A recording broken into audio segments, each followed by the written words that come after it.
Now, let me give you a little background on Grotti. Grotti's song. Grotti is not a person. Grotti is a millstone.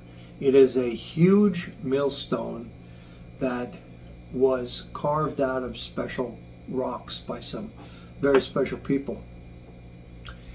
And this particular millstone was given by a certain character to this Danish king Frodi.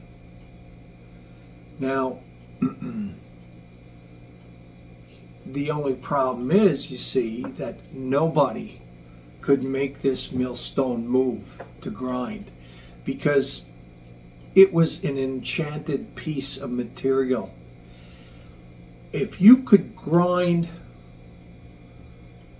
with Grotti, you could tell the millstone what to grind out for you. And that's why it was so special.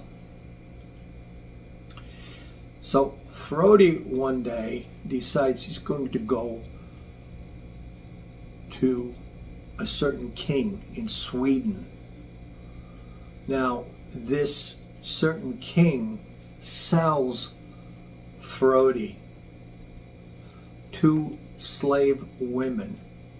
Now, these women were very plain-looking women, but they were very strong and big-boned women.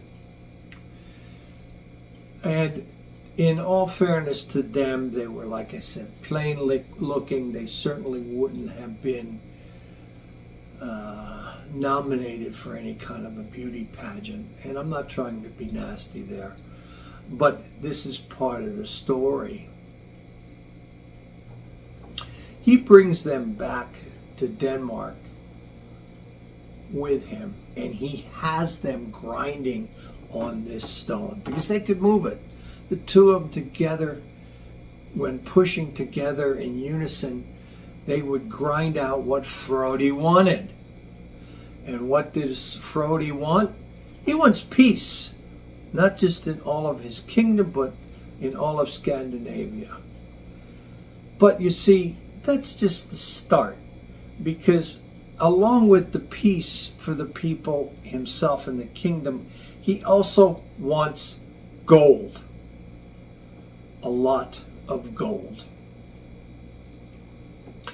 These two women, whose name was Fenya and Minya, they were not even allowed to rest, to sleep, because his greed for the gold was constant.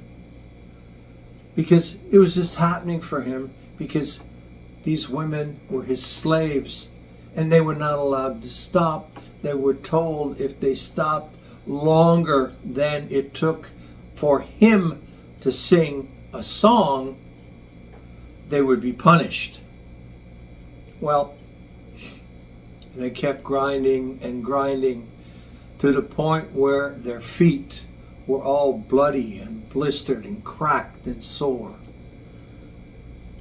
But you see, Frodi never did Frodi ask what their ancestry was.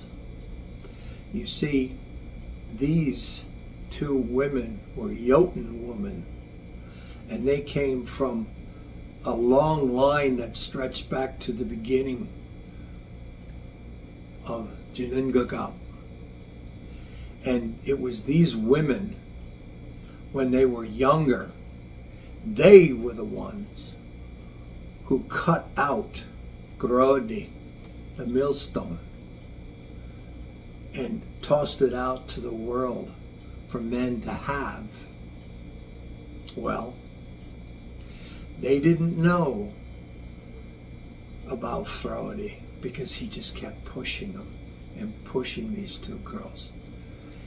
Frodi also didn't know that they were fierce warriors, that they killed many berserks, that they slew many soldiers with their swords and spears. till finally they were captured and then sold into slavery. They were tired of doing this, and they started to talk amongst themselves. Let him lie in bed, Frody. Let him do whatever he's going to do. We will grind out for ourselves. We will grind out an army for ourselves to free us. And that's pretty much what they did. There was a huge attack from these soldiers, and there's even lines in different renditions about a sea king by the name of Mysing, who also landed on the shores of Frody's kingdom and slew Frody. And Frody lost everything besides his life. He lost his kingdom. He lost his family heritage. He lost everything. His greed for gold was unbelievable. And it forced those two slaves, those two Jotun women, to want to be free because they had no rest. Now, part of the story is that the Sea King Mysing